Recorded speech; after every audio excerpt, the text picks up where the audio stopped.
بسم اللہ الرحمن الرحیم۔ السلام علیکم۔ ایک دفعہ کا ذکر ہے کہ کسی گاؤں میں ایک کسان رہتا تھا۔ اس کا نام تھا برکت علی۔ وہ صبح سے شام تک اپنے کھیت میں سخت محنت و مشقت کرتا، لیکن اس کے باوجود اس کے حالات بڑے خراب تھے۔ یہاں تک کہ نئے سال کی فصل اگانے کے لیے بھی اس کے پاس رقم موجود نہیں تھی۔ اس لیے اس نے گاؤں کے زمیندار سے قرضہ لیا۔ زمیندار کافی امیر آدمی تھا، وہ ہر کسی کو قرضہ دینے کے لیے تیار رہتا تھا۔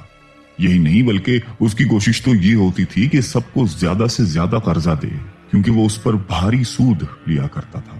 برکت علی بھی بیچارہ ہر فصل میں اس سے سود پر قرضہ لیا کرتا، اور فصل تیار ہونے پر تقریباً ساری فصل اس کو دے کر بھی قرضہ نہ چکا پاتا۔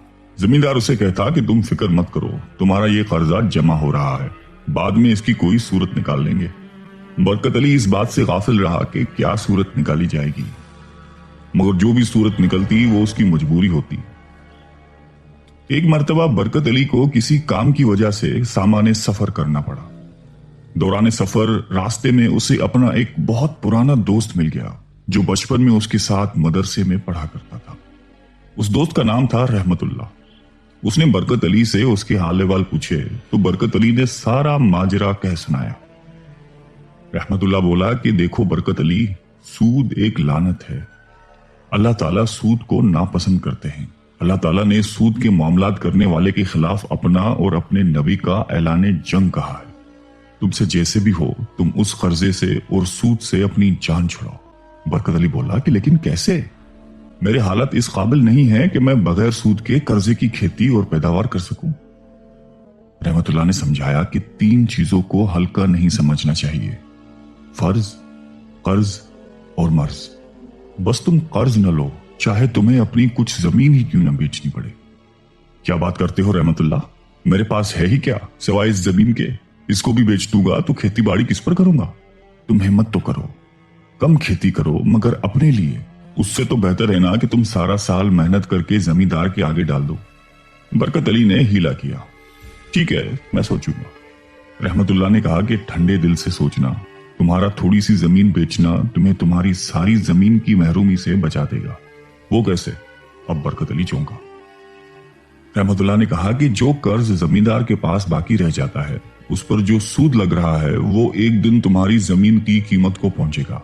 پھر یا تو تمہیں اپنی زمین اسے دینی پڑے گی یا پھر وہ تمہارے بیٹے یا بیٹی کو اپنے یہاں نوکر بنا کے رکھ لے گا۔ رحمت اللہ کی یہ آخری بات برکت علی کے دماغ میں ہتھوڑی کی طرح لگی۔ اس نے اپنی بیوی سے مشورہ مانگا۔ بیوی بولی کہ ہمیں اپنے اور اپنے بچوں کے مستقبل کی خاطر یہ تھوڑی سی قربانی دینی چاہیے۔ سود کے معاملات اگر اللہ تعالیٰ سے جنگ ہے تو ہمیں یہ جنگ فوری ختم کرنی چاہیے۔ بیوی کے حوصلہ دینے پر برکت علی اپنی زمین کا 10واں حصہ بیچنے پر تیار ہو گیا۔ زمیندار کو جب اس بات کی اطلاع ہوئی تو وہ بھاگا بھاگا اس کے پاس آیا اور کہنے لگا کہ برکت علی، یہ کیا غضب کر رہے ہو؟ میں مر گیا ہوں کیا؟ تمہیں جتنی رقم چاہیے مجھ سے قرضے پر لے لو، زمین بیچنے کی کیا ضرورت ہے؟ لیکن برکت علی اس بار پکا فیصلہ کر چکا تھا، لہٰذا اس نے انکار کر دیا۔ اچھا، میں تمہارے بقایا جات میں سے آدھا سود معاف کرتا ہوں۔ زمیندار نے ایک اور شاندار پیشکش کی۔ اس پر تو برکت علی ہڑبڑا گیا، لیکن فوراً ہی اسے بات یاد آ گئی کہ سودی معاملات اللہ و رسول سے جنگ ہے۔ اس نے دل پر جبر کر کے زمیندار کی یہ پیشکش بھی ٹھکرا دی۔ زمین کی فروخت سے جو روپیہ حاصل ہوا اس میں سے بیشتر بیج اور کھاد وغیرہ کی خریداری پر خرچ ہو گیا۔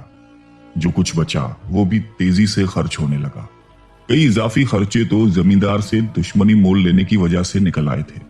قریبی دکاندار اسے اشیاء یا تو مہنگی دیتے یا پھر انکار کر دیتے، تو ان کو حاصل کرنے کے لیے اسے دور دراز کے سفر کرنے پڑتے، جس سے اس کو سخت مشقت پیش آتی۔ اکثر اوقات وہ ان سب باتوں سے گھبرا کر اور اکتا کر اپنے کیے ہوئے فیصلے سے پشیمان ہوتا رہتا، لیکن اس کی بیوی اس کو دلاسے اور اللہ کی مدد کا یقین دلاتی رہتی تھی۔ پھر ایک دن اس کی آنکھ چوری بھی ہو گئی۔ اب تو اس کا حال پتلا تھا۔ اسے اندازہ تھا کہ یہ بھی زمیندار کا ہی کام ہو سکتا ہے، لیکن وہ مجبور تھا اور کمزور بھی۔ زمیندار نے ایک بار پھر قرض دینے کی پیشکش کی، لیکن اس بار زمیندار کی دشمنی اس پر پوری طرح سے کھل چکی تھی۔ اس نے بھوک مرنا قبول کیا لیکن قرضے کو ترجیح نہ دی۔ نوبت فاقوں تک پہنچ گئی، لیکن اس نے صبر کیا۔ اللہ تعالیٰ نے اس کی استقامت پر صبر کی نعمت سے نوازا اور پھر تو نوازش کے دروازے کھل ہی گئے۔ فصل ہمیشہ سے کم ہوئی مگر اس کے دام چڑھ گئے۔ زمیندار تو اکثر برکت علی سے فصل انتہائی کم قیمت پر خرید لیا کرتا تھا، لیکن اب کے بار منڈی جا کر تو اس نے خوب اچھے داموں میں فصل فروخت کی اور تقریباً دگنا منافع لے کر لوٹا۔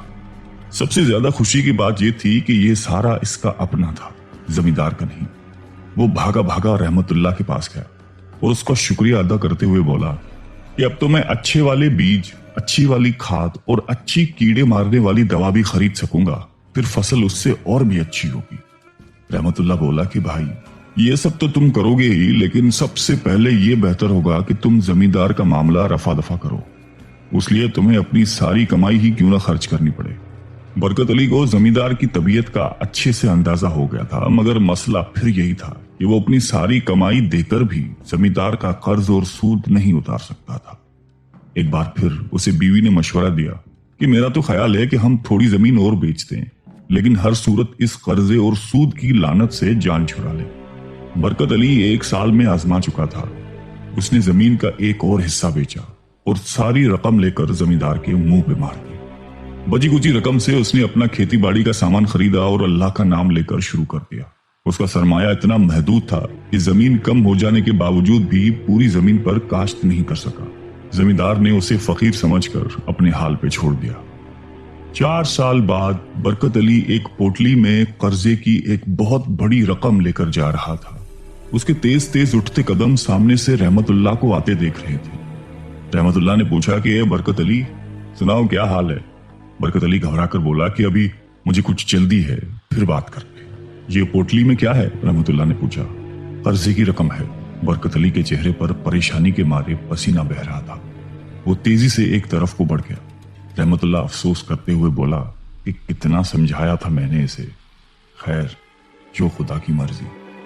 ادھر برکت علی تیز تیز قدم اٹھاتا ایک گھر کے پاس پہنچا جہاں ایک عورت اپنے 3 بچوں کے ساتھ دروازے کے باہر کھڑی رو رہی تھی اور چلائے جا رہی تھی کہ ہائے میرا گھر، ہائے میرا گھر۔ اس کا شوہر بھی غم سے نڈھال زمین پر اوندھے منہ پڑا ہوا تھا۔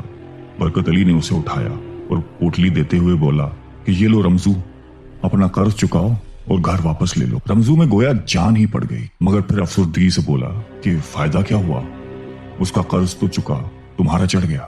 برکت علی نے کہا کہ فائدہ یہ ہوا کہ میں صرف اپنی رقم ہی واپس لوں گا، سود کا 1 پیسہ نہیں لوں گا، اور یہ بھی تم اپنی آسانی پر دے دینا۔